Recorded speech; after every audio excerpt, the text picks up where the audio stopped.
May the words of my mouth and the meditations of all of our hearts be acceptable in your sight, O Lord, my rock and my redeemer. Please be seated. I want to talk today about the most excellent journey of the Magi.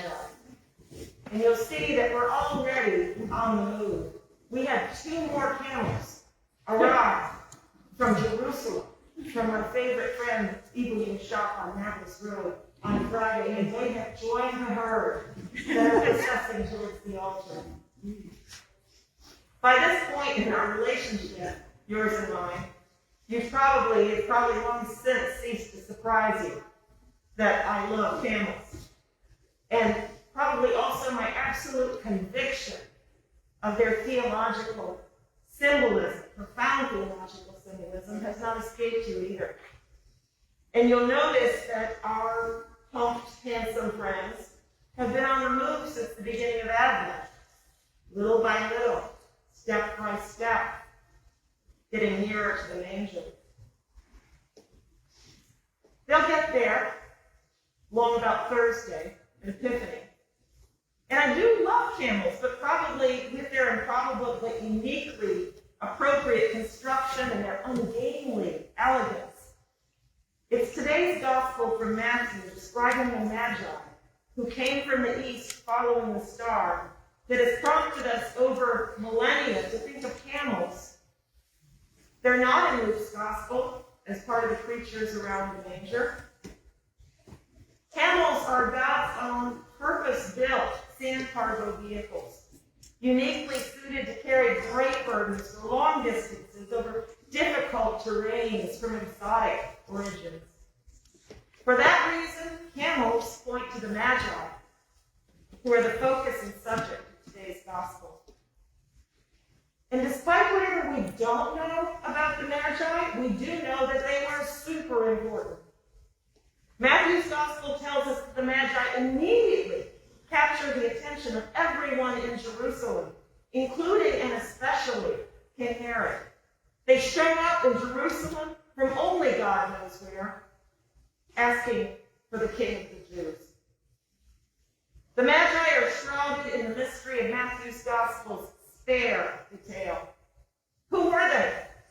Where did they come from? How many of them were there? Why did they come? What were they? Astrologers? Magicians? Royalty? Prophets? Were they Asian? African? Indo-European? Was their skin black, white, brown, pink, umber, or sepia? Did they follow any known faith? We don't know any of these things. We don't even know for sure that all of them, or any of them, were men. There's a wonderful meme that goes around at Christmas time on Facebook, maybe you've seen it, about the wise women who show up at Jesus' birth, bringing useful gifts. As the story goes, the wise women asked for directions instead of following a star, so therefore they arrived on time, helped deliver the baby, cleaned the stable, made a casserole, and brought disposable diapers as gifts. Tradition tells us, though, that they were 3 kings. We infer their number from the 3 named gifts, but you noticed, as Susan read our gospel today, that they opened treasure chests of gifts and offered gifts among them of gold, frankincense, and myrrh. So 3 probably isn't even a mandatory inference from those words. We get to their royalty, their kingship, from the value of these extravagant gifts. Only kings could afford them.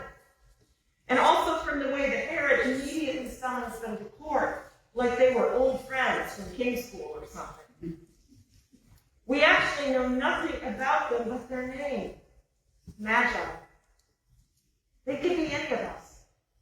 Or, more aptly, any of us could be one of them.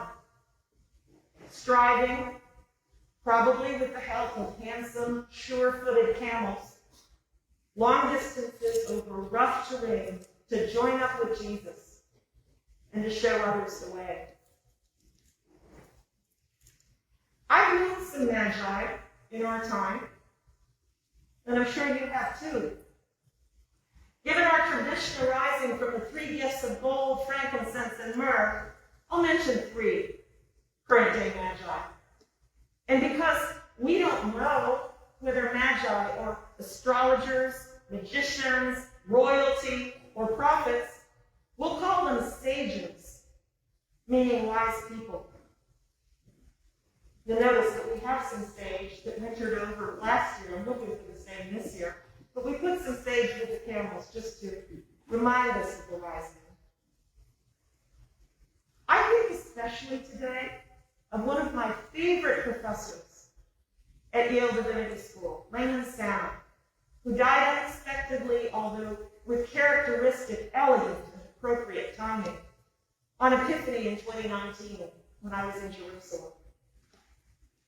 Professor Santa was descended from a long line of West African kings and was raised Muslim in the Gambia, but converted to Roman Catholicism.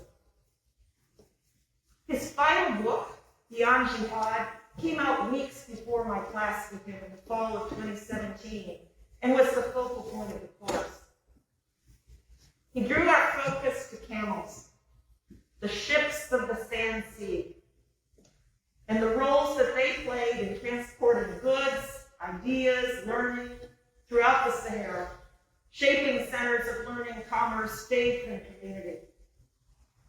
And so, through Professor Santa's eyes, I saw camels were humped, handsome, sure-footed, load-bearing metaphors for the distance and difficulty of our journey with faith.